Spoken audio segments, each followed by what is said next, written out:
Stanislaus Kostka SJ adalah seorang siswa Tarekat Serikat Yesus dari Polandia. Di dalam gereja Katolik ia dihormati sebagai Santo Stanislaus Kostka. Ia lahir di Roskowo, dekat Przasnysz, Polandia, pada tanggal 28 Oktober 1550. Wafat di Roma malam hari antara tanggal 14 ke tanggal 15 Agustus tahun 1568. Dan dipercaya bahwa ia memberitahu kematiannya beberapa hari sebelum ia wafat. Stanislaus Kostka dilahirkan di Roskowo, Kabupaten Przasnysz, Polandia, pada tanggal 28 Oktober tahun 1550, dan meninggal di Roma pada malam hari tanggal 14 ke tanggal 15 Agustus tahun 1568. Ayahnya adalah seorang senator kerajaan Polandia dan Kastelan dari Zakrozim, ibunya adalah Magorzata Kryska dari Drobny, saudara perempuan Voivodes Masovia dan keponakan dari kanselir Polandia yang terkenal, Felix Kryski. Stanislaus adalah anak kedua dari 7 bersaudara. Kakak laki-lakinya Pawe atau Paul, yang juga hadir pada upacara beatifikasi Stanislaus pada tahun 1605. Di rumah, kedua bersaudara itu diajar dengan tegas, bahkan keras. Hasilnya adalah kesalehan dan kesederhanaan mereka. Pada tanggal 25 Juli tahun 1564, mereka tiba di Wina dengan tutor mereka, untuk menghadiri perguruan tinggi Jesuit yang telah dibuka 4 tahun sebelumnya. Stanislaus segera menonjol di antara teman-teman sekelasnya selama 3 tahun sekolahnya, tidak hanya karena keramahan dan keceriaannya dalam berekspresi, tetapi juga karena semangat religius dan kesalehannya yang tumbuh. Saudaranya Paul mengatakan pada saat proses beatifikasi bahwa Stanislaus mengabdikan dirinya sepenuhnya pada hal-hal rohani sehingga dia sering menjadi tidak sadarkan diri, terutama di gereja para Bapa Yesuit di Wina. Salah satu praktik devosi yang dia ikuti selama di Wina adalah kongregasi Saint Barbara dan Bunda Maria, di mana dia, dengan sejumlah murid Serikat Yesus, juga menjadi anggotanya. Jengkel dengan kesalehan adiknya, Paul mulai menganiaya adiknya itu. Stanislaus menderita perlakuan yang tidak adil. Dia menghadapi dengan ketabahan dan kesabaran yang luar biasa. Tetapi suatu malam, ketika Stanislaus kembali terkena makian dan pukulan keras dari saudaranya, dia membalas dengan perkataan, "Perlakuan kasarmu akan berakhir dengan kepergianku untuk tidak pernah kembali. Dan kamu harus menjelaskan kepergian saya kepada ayah dan ibu kita." Satu-satunya jawaban Paul adalah memakinya kembali dengan kasar. Merasa tertarik dengan hidup dan ajaran Yesus, dan ia sering mengalami penglihatan-penglihatan mistis yang memperkuat panggilannya. Namun, saudaranya yang bernama Paul tidak setuju dengan pilihannya, dan sering memperlakukannya dengan kasar dan kejam. Paul tidak ingin Stanislaus meninggalkan keluarganya dan kekayaannya untuk menjadi seorang biarawan miskin. Pada akhirnya setelah 6 bulan ia memendam keinginannya, dia memberanikan diri untuk membicarakan hal ini kepada para pemimpin serikat, bahwa dia ingin bergabung dengan Serikat Yesus. Tetapi Serikat Yesus di Wina ragu-ragu untuk menerimanya, takut akan amarah besar dari ayahnya. Jesuit lain menyarankan agar dia pergi ke Augsburg, Jerman, di mana Peter Canisius adalah seorang provinsial. Jaraknya lebih dari 400 mil yang harus ditempuh dengan berjalan kaki, tanpa peralatan atau pemandu. Tetapi itu tidak menghalanginya untuk pergi. Pada suatu pagi hari di mana dia akan melaksanakan rencananya, dia berpesan pada pelayannya, untuk memberitahu Paul dan tutornya di pagi hari bahwa dia tidak akan kembali hari itu untuk makan malam. Kemudian dia menukar pakaiannya dengan pakaian seorang pengemis, untuk menyamar dari orang-orang yang ditemuinya.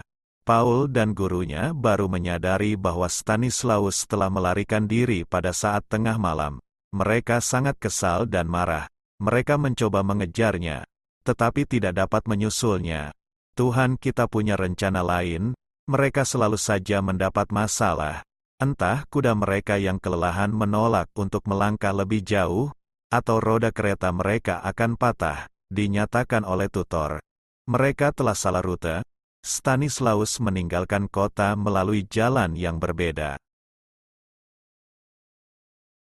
Stanislaus merasa bahwa ini adalah tanda dari Tuhan, dan ia memutuskan untuk melarikan diri dari rumahnya tanpa sepengetahuan kakaknya. Ia hanya membawa sedikit uang, pakaian, dan barang-barang lain yang ia perlukan. Ia juga membawa surat rekomendasi dari seorang Yesuit yang bernama Peter Canisius, yang merupakan provinsial Yesuit di Jerman. Stanislaus berjalan kaki sejauh lebih dari 400 mil atau 600 km dari Wina ke Augsburg, Jerman, tempat Peter Canisius tinggal. Perjalanan itu sangat berbahaya, karena ia harus melewati pegunungan, hutan, sungai, dan jalan-jalan yang penuh dengan perampok dan penjahat. Ia juga harus menghindari pengejaran dari kakaknya, yang mencari-cari dia di mana-mana. Stanislaus tidak takut, karena ia percaya bahwa Tuhan dan malaikat-malaikatnya akan melindungi dan membimbingnya. Pada akhirnya, Stanislaus berhasil sampai di Augsburg setelah beberapa minggu berjalan kaki. Ia menemui Peter Canisius, dan memberikan surat rekomendasinya. Peter Canisius terkesan dengan keberanian dan kesalehan Stanislaus, dan ia menyetujui permintaannya untuk menjadi seorang Yesuit. Ia juga memberikan 2 orang Yesuit lainnya untuk menemani Stanislaus dalam perjalanan selanjutnya ke Roma. Stanislaus dan 2 orang Yesuit itu meninggalkan Jerman pada akhir September, dan tiba di Roma pada tanggal 25 Oktober. Mereka pergi ke kediaman Jenderal Yesuit, Francis Borgia, yang menerima Stanislaus sebagai novis Yesuit. Stanislaus sangat bahagia, karena ia merasa bahwa ia telah mencapai tujuannya untuk mengikuti kehendak Tuhan. Stanislaus memang pergi ke Roma untuk menjadi seorang Yesuit atas suruhan malaikat. Dalam sebuah penglihatannya, ia melihat Santo Petrus dan Santo Paulus yang menyuruhnya untuk meninggalkan Wina dan bergabung dengan Serikat Yesus di Roma. Ia juga mendapat bantuan dari malaikat-malaikat yang membimbingnya dalam perjalanannya yang berbahaya dan penuh rintangan. Stanislaus memiliki keinginan yang kuat untuk mengikuti panggilan Tuhan, meskipun ia harus menghadapi penolakan dan kekerasan dari kakaknya dan keluarganya. Santo Franciscus Borgia tidak mengizinkannya memasuki novisiat Santo Andreas sampai beberapa hari kemudian, selama 10 bulan sisa hidupnya. Menurut kesaksian Master Novis, Pastor Giulio Fazio, dia adalah model dan cermin kesempurnaan religius. Meskipun dasar hukumnya tidak kuat, namun dia tidak menyia-nyiakan penebusan dosa sedikitpun. Dia sering mengalami demam yang membakar di dadanya sehingga dia harus melakukan kompres dingin.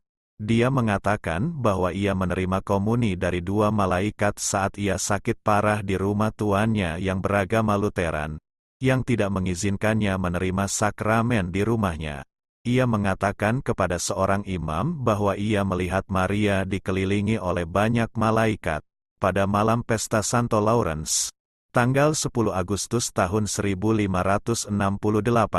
Stanislaus jatuh sakit karena demam tinggi, dan dengan jelas melihat bahwa saat-saat terakhirnya hampir tiba. Dia memprediksi kematiannya sendiri beberapa hari sebelum ia meninggal pada usia 17 tahun. Pada tanggal 15 Agustus tahun 1568, dia menulis sepucuk surat kepada perawan Maria terberkati, memohon pada Bunda untuk memanggilnya ke langit di sana untuk merayakan bersamanya ulang tahun yang mulia dari pengangkatannya Bunda. Tanggal 15 Agustus, keyakinannya pada perawan terberkati, yang telah memberinya banyak bantuan, kali ini kabulkan lagi. Pada tanggal 15 Agustus tahun 1568, menjelang jam 4 pagi, saat dia berdoa dia dipanggil ke surga. Banyak orang di kota menyatakan dia sebagai orang suci dan orang-orang bergegas dari semua bagian untuk menghormati jenazahnya dan untuk mendapatkan, jika mungkin, beberapa relik. Stanislaus Kostka dibeatifikasi tanggal 8 Oktober tahun 1605 di Basilika Santo Petrus Negara Kepausan oleh Paus Paulus V. Kemudian dikanonisasi pada tanggal 31 Desember tahun 1726 di Basilika Santo Petrus Negara Kepausan oleh Paus Benediktus ke-13. Representasi dirinya dalam seni rupa cukup bervariasi. Dia kadang-kadang digambarkan menerima komuni kudus dari tangan para malaikat, atau menerima bayi Yesus dari tangan perawan, atau di tengah pertempuran yang mengusir musuh-musuh negaranya.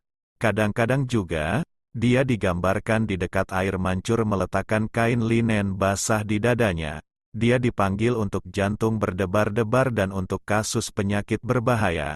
Pada tanggal 15 Agustus tahun 2018, Paus Fransiskus menulis surat kepada Uskup Pok untuk memperingati 450 tahun kematian Stanislaus.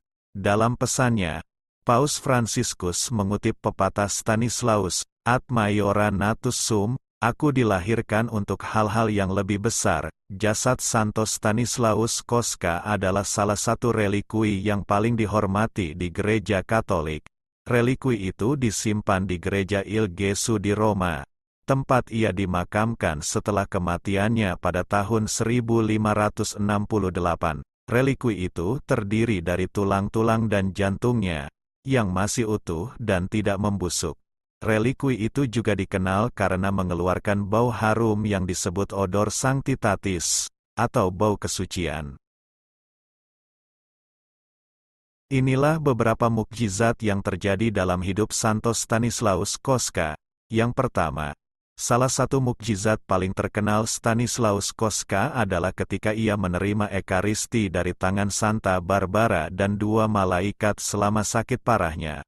Pada saat itu, ia tidak dapat menerima komuni dari seorang imam karena saudaranya Paul, yang bermusuhan dengan panggilan religiusnya, menghalangi. Stanislaus berdoa dengan sungguh-sungguh kepada Santa Barbara pelindungnya, dan Santa Barbara muncul kepadanya dengan dua malaikat yang membawakannya sakramen Maha Kudus.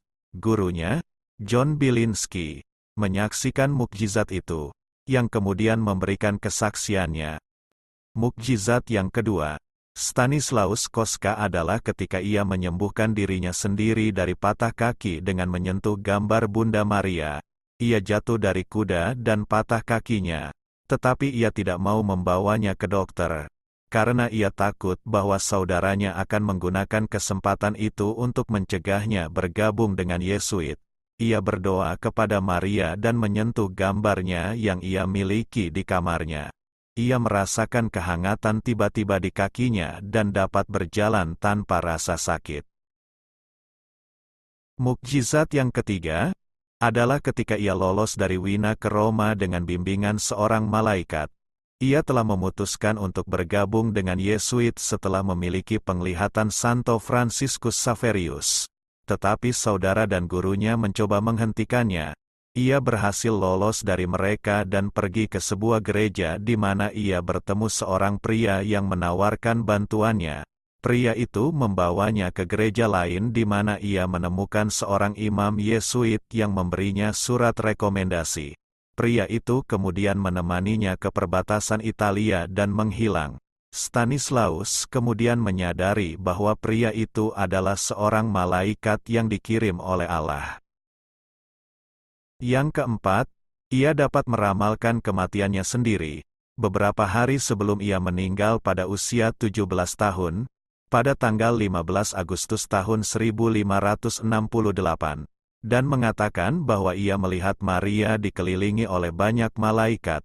Dan yang kelima, dalam banyak kesaksian pribadi, Stanislaus sering muncul dalam mimpi atau penglihatan orang-orang yang membutuhkan bantuannya, bahkan setelah ia meninggal.